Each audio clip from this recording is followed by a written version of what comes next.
L'épître de Jude s'adresse aux appelés, c'est-à-dire à ceux qui sont véritablement le peuple appelé de Dieu, sans distinction particulière. Jude n'écrit pas aux saints, faisant partie d'une assemblée particulière, ni aux croyants juifs, comme distincts de ceux des nations. Il a devant lui tous les saints. Il les voit de deux manières, d'abord en relation avec Dieu le Père, puis en relation avec Jésus-Christ. Eux et nous sommes bien-aimés en Dieu le Père, conservés en Jésus-Christ.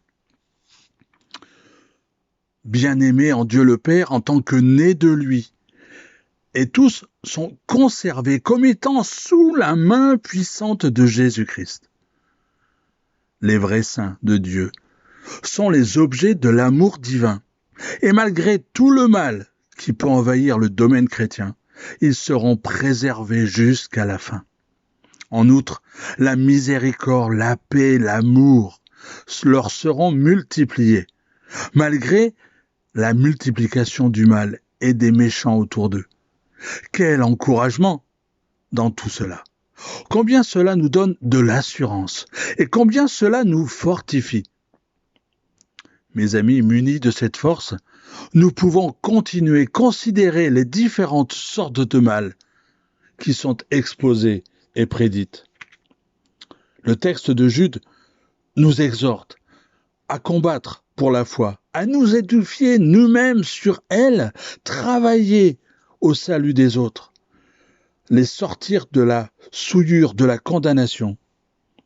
Mais en fait, nous pouvons avoir la grâce de nous conserver dans l'amour de Dieu, au moins dans une mesure.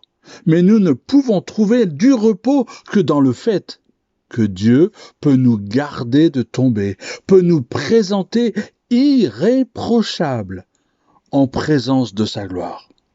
Puisqu'il le peut, nous sommes seuls à blâmer si nous bronchons, en chemin. Cependant, s'il est vrai qu'il peut nous arriver de broncher, nous ne tomberons pas définitivement. Nous serons présentés dans la présence de sa gloire quand elle brillera de tout son éclat, et même la lumière de cette gloire ne trouvera aucune faute en nous. Combien cela est extraordinaire, combien cela est excellent, quel triomphe de la grâce et de la puissance de Dieu.